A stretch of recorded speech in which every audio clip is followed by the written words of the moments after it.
Hello, welcome to ENCORE's film show. Coming up, the new great space epic Interstellar sees Christopher Nolan taking us beyond this galaxy to discover whether mankind has a future among the stars.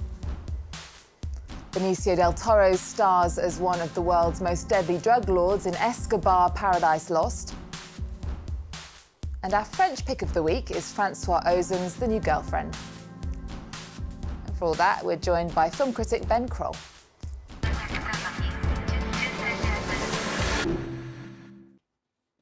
Ben? Hey, how's it going? How's it going? Well, the film everyone's talking about this week is Interstellar. Why is it causing such a buzz? In one word, Nolan. It's Christopher Nolan's new film. He's the biggest name Hollywood director these days. He did the Batman movies. He did Inception before that. Anytime he makes something, it's going to cause a big stir. It just so happens that this one is his biggest film yet. It's about the end of the world and the discovery of new ones. It's got Matthew McConaughey playing this all-American dad who ends up going to space to boldly go where no man has gone before, hoping to find a new world we can live on when our world starts to collapse. The question is never, will he save the universe in the film? It's, will he get home in time to spend some time with his kids? Let's take a look.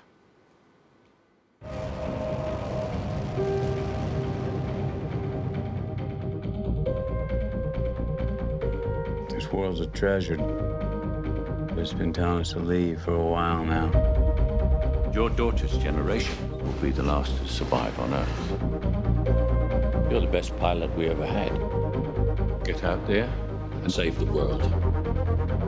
Everybody ready to say goodbye to our solar system? To our galaxy? Here we go. Regular Hollywood blockbuster, it looks like, with a little bit of Michael Caine there. And what's so special about this one? Well, this one is special just because it's so damn big. It's 3 hours long, it goes to new worlds. It's a major, major Hollywood film, and it rises and falls on the strengths and weaknesses of Hollywood films. On the weak side, you know, the music is laid on a bit thick, the dialogue is a bit cheesy, its emotions are worn pretty broadly on its sleeves. On the plus side, you know, the visuals are incredible, the spectacle is immense, and there's just nothing quite like it on film screens. How you roll with the film depends on how well you like the Hollywood dream machine. Your eyes are sometimes going to roll, your eyes are sometimes going to be glued to the screen. Mine had tears in them by the very end. We actually have Christopher Nolan speaking about making an emotional blockbuster right over here. For me, it was always a question of wanting to contrast a very intimate story, the story of a father and his children, against the vastness of the cosmos, of the entire universe. I loved the contrast between those two things, and that was always at the center of my efforts to craft the story. There we go, Christopher Nolan talking about his big hit Interstellar. Well, now to Escobar: Paradise Lost. It's the story of a young surfer who meets the girl of his dreams and then her uncle, the king of cocaine, Pablo Escobar. It stars Benicio del Toro as the infamous drug lord. Nicola Hebden has been to meet the cast and the director. Maria is like a daughter to me, and we're very happy she's found a good match. Paradise is not all it's cracked up to be for Nick. Played by Hunger Games star Josh Hutcherson, the innocent Canadian falls for a Colombian girl with an infamous uncle. They make all his money. Cocaine. He's one of the biggest producers in the world. Benicio del Toro steals the show in the main role of Pablo Escobar. Robin Hood. It's a character that you have to learn about him, and especially learn about him during the time that the movie takes place. But then eventually you have to throw all that away. You can't just play what you just learned. You track the character through the story, because you know he ends up kind of like feeling he's bigger than God. A notorious Colombian drug dealer, the real Pablo Escobar was known as the king of cocaine and responsible for killing thousands of people. In the film, we never see his drug dealings or violent lifestyle, but rather his dangerous potential. A conscious decision by first-time director Andrea Di Stefano. What my interest is show the madness of this man. It was show like his dangerous side, and I wanted the public to experience what it's like to face that evilness. I wanted to get the fingerprints of his madness. That was my goal. You said I was like a son to you. There are laws in nature, and once they take control, you have to accept them. Del Toro is no stranger to playing the bad guy. His previous roles include the Collector in Guardians of the Galaxy and Jackie Boy in Sin City.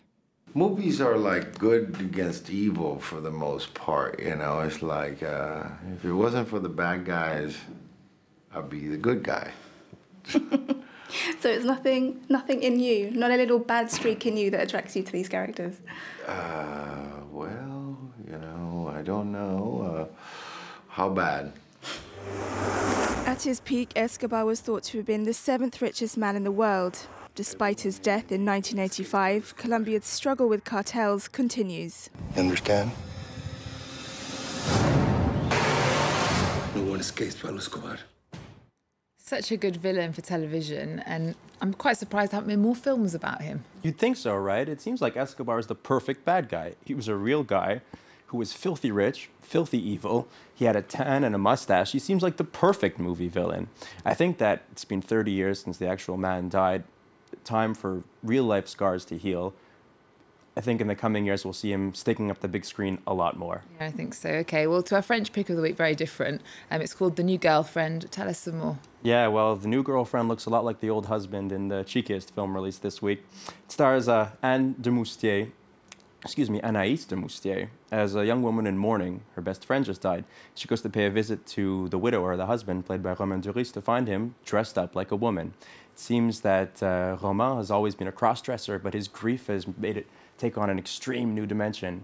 You know, to her credit, Anaïs de Moustier, she's intrigued by that. More than intrigued, she's maybe even a little bit turned on by that. And together, they bond and start creating a new life for Duris as a woman. Let's take a look.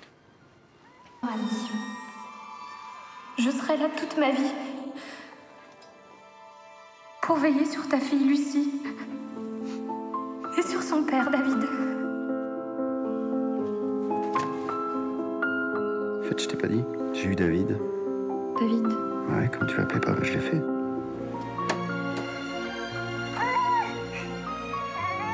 Bonjour madame,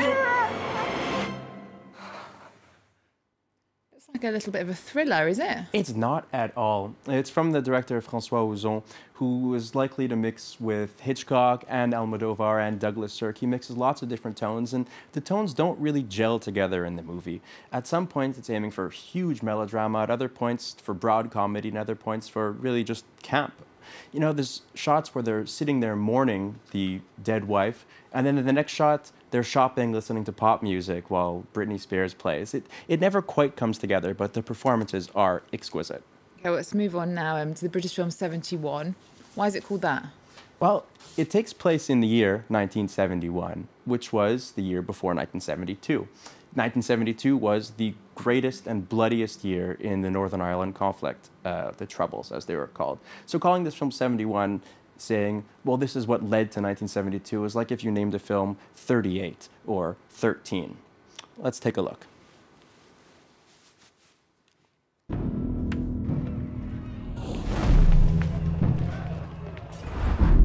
A soldier? Yeah. Everybody's looking for that boy. They don't care about you. You're just a piece of meat to them. Piece of meat. What are we gonna do then? I'm gonna get the gunman.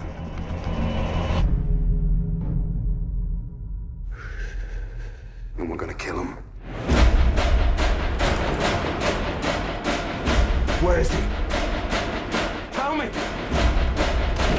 Where's the soldier?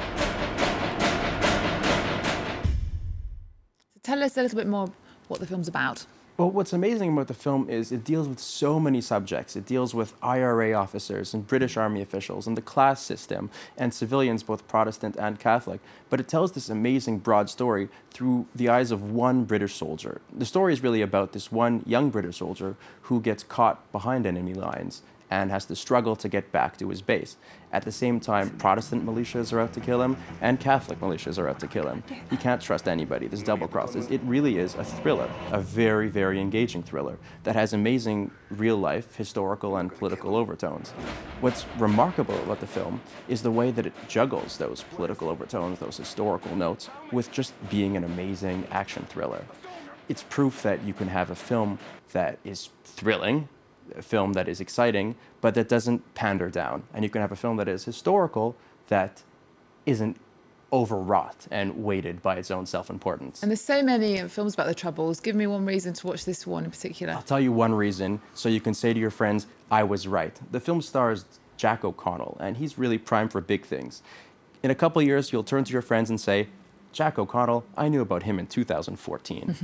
Okay, well that brings us to the end of the show. We're going to leave you with the 1966 spaghetti western, The Good, the Bad and the Ugly with Clint Eastwood. It's being re-released in French cinemas. Now, Ben, Sergio Leone had some pretty interesting techniques as a director, didn't he? He did. He would shoot the films that took place in America, in Italy, with Italian casts and American stars. The Americans would speak English, the Italians would speak Italian, and he would just overdub the dialogue in whatever language he wanted to release the film in. There is no original version of The Good, the Bad, and the Ugly. There's the Italian version, the American version, the French version, the Chinese version. The goal is to make big screen dreams that we could all take a part of. So when you watch it, you can see people have been dubbed. They're sort of doing... When you watch it, you're more listening to the music than even paying attention to the dialogue. Okay, Ben, thank you so much for joining us. Remember, our website, we're also on Twitter and Facebook. There's more news coming up on France 24 after this.